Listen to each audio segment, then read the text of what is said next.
Hey, how's it going, guys? Today I want to do a little bit of a different video. This is actually going to be a 5 month kind of follow up on my experience with Linux. And so, yeah, it's been a whole 5 months. So I know in my previous video, I was a little bit wishy washy on whether or not I would actually stick with it, but I did. I completely removed Windows from my personal computer. And so I felt like I needed to do that in order to really get the full Linux experience and kind of stray away from wanting to use Windows. So I did that, and it's been 5 months, so let's talk about it. So, one thing that I think is really awesome about Linux, at least for the most part, depending on your setup and all that, is the overall snappiness of things. So, for example, if I want to open up my file manager, it just opens up right away, doesn't even take a beat. I think this is important to mention because there have been some reports, older reports, about File Explorer being a bit slow on Windows 11. I didn't experience that during my time with Windows, but it's something people are experiencing, so I thought it's worth mentioning. Another thing that I want to highlight is the customizability. I did touch on this on the previous video, but I forgot to mention keyboard shortcuts, I think. So you can basically set up keyboard shortcuts for anything. For example, if I want to open up Kitty, which is my console or terminal, I can press Meta Return, and it opens up. If I press Meta Q, it closes the active window. And one thing I think is kind of a big deal is media controls. So I don't think Windows has any functionality like this baked into it. I think you only get that if you have like dedicated media keys, which I don't have on pretty much any of my keyboards. I've never dedicated keys to that, even on separate layers. And I prefer key combinations. So, for example, Control Alt Right for next, Control Alt Left for previous, and Control Alt Up for play pause. That is something that I got really used to after using Toastify on Windows to control Spotify. That is since broken as far as I'm aware, but this is really awesome. It basically controls your most recent media played. So let's say I'm listening to Spotify, I stop that for a moment, play a YouTube video instead. The media controller shortcuts are going to control the YouTube video. And of course, as I kind of alluded to, this works with YouTube videos through a browser, Jellyfin Media Player, just generally like anything that gets detected as playing media, it'll control. So that I think is really awesome. Again, I don't think Windows has anything quite like that. If there is, it's probably some external application, or you have to add some dedicated media keys to your keyboard. I also want to talk about gaming because I think a lot of people know the situation with Linux where some games with anti-cheat just won't work on Linux. And that is still the case, but I think people would be pleasantly surprised by certain games running well. So, for example, Fragpunk. This is a game I didn't expect to work, but it does, and it has a few quirks, but for the most part, it runs as expected. That's been really awesome. Also, DJ Max Respect 5. This game also has anti-cheat, but also runs really well, actually. So, very pleasant experience with that.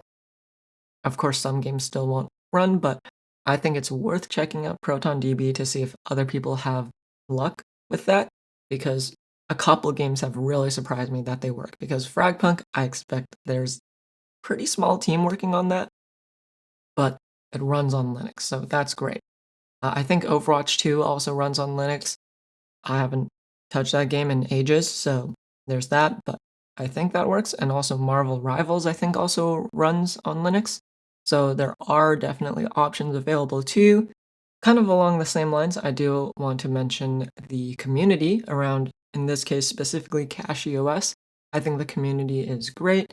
I often see Peter, the founder of CachyOS, involved with the community and helping troubleshoot things, which is really awesome to see.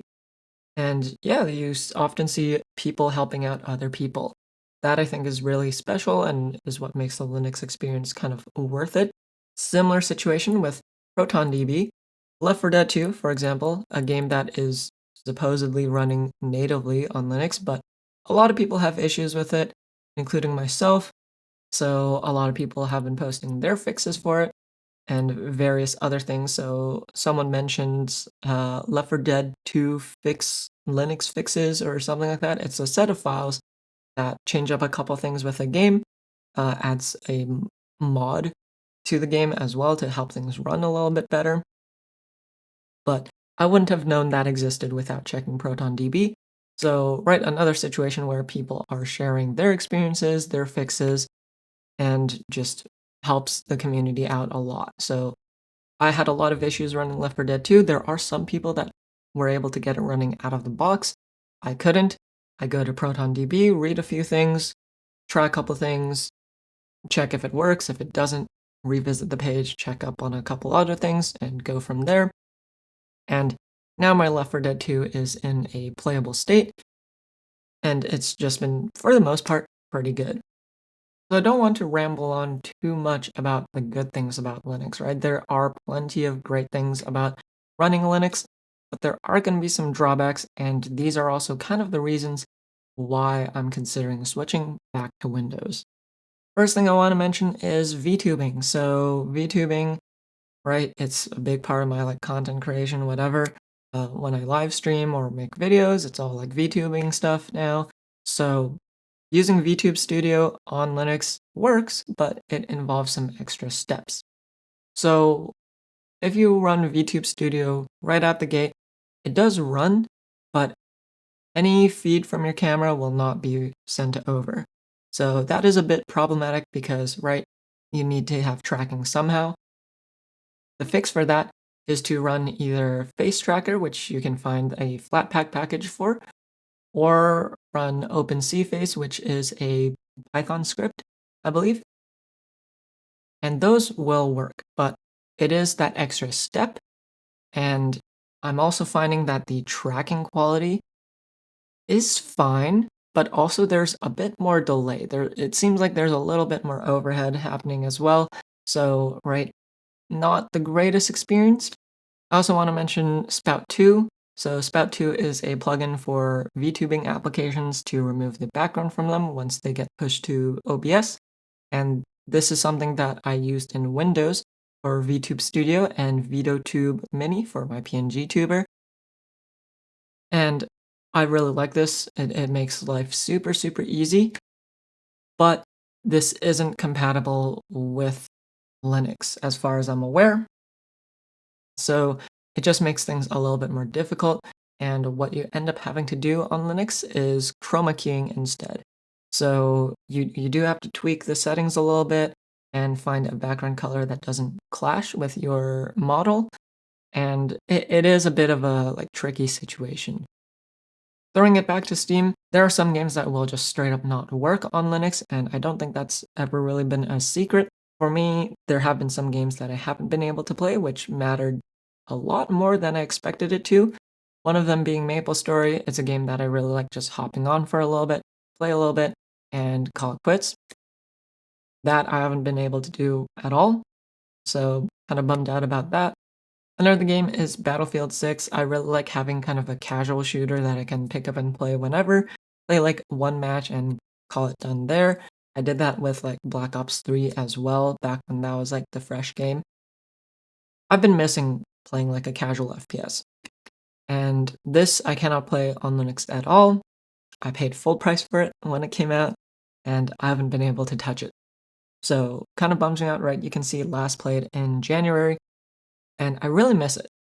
One thing I also wanted to mention is that some people have suggested things like if a game that you like playing isn't available on Linux, just play the closest alternative or don't play the game at all, right? Which for some people could work, but I think when you're talking about people who are extremely into a game, right? Like, let's say League of Legends. Someone plays League of Legends pretty much every day. If they want to play a video game, it's kind of their go-to, it's kind of their bread and butter, and they've spent a good chunk of money on that game. Right? Let's say like a few $100. Nothing crazy, but they have spent like a pretty decent chunk of money on it.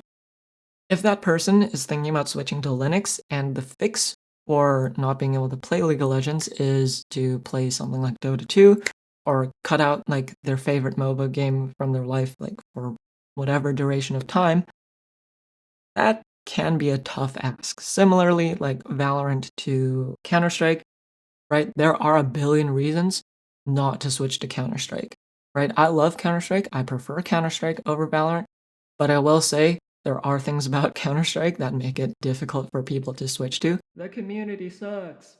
So, right, like, I completely get it. It's kind of a similar situation for the games that I mentioned. MapleStory, I haven't found an MMO that's remotely close to that, honestly, like, even within Windows. So, there's that. Also, for myself, like, Rainbow Six Siege, not a game I play a ton of anymore, but it is a game I really, really enjoy. I played a lot of it back in the day, and I will play occasionally, like, if I was on Windows. And right what's the alternative? Does it really exist? Is the solution really just cutting out that kind of game from my life? Now, I know I sounded super degenerate there, where like my life revolves around these video games, and that's a bit of an overstatement, really. But if I have like a certain favorite game and I'm being told like this is happening, so you have to let it go, I don't want that certain something to happen, right? So there's that aspect of things as well. Another thing, not something that's unique to CachyOS or Linux, is that issues come up here and there, right? Which seems like a silly thing because with Windows, it's bound to happen as well, similar to macOS probably. I don't really know. But I feel like you have to get a little bit more involved when it comes to Linux troubleshooting. So, for example, this is actually an issue that I had quite recently where boot hangs at starting switch root. And so the community doing its thing offers a solution which involves adding a timeout, right? Pretty simple, but it does involve you going into certain files depending on your bootloader, I believe, and adding this line. So, right, it is some extra work. Some people might not be super comfortable with that, and especially with anything Arch based, I find that it is something that I have to do somewhat often, maybe like a couple times a month, depending on what changes, right? I'm including stuff like AUR packages in the here as well. For example, like getting FFmpeg updates to talk nicely with OBS. Sometimes that breaks and I have to do a little bit of tweaking here and there. And again, even though this doesn't happen super, super often, it might be reason enough for some people not to switch over. So overall, Linux has been a pretty pleasant experience, especially once I got things set up. So once I had things set up, it was basically just turn on my computer, browse the web, watch a few videos, play some video games. Pretty straightforward for the most part. There are some occasional times when I did have to do some extra troubleshooting, but for the most part, it was just the same as using a Windows computer. I think the big thing about Linux that I don't like is that a lot of the experience is just trying to find alternatives to programs you're already used to, right? A big example is Photoshop, right? A lot of people are going to suggest GIMP, which I just can't wrap my head around. I just don't really get how to use it. Or Photopea, which is a web-based editing tool that is extremely similar to Photoshop, but I just don't like that it's web-based. Kdenlive to DaVinci Resolve. I actually really like Kdenlive. It is a different workflow, but I do enjoy it. So that's been a positive experience, but I did have to go out and learn an alternative.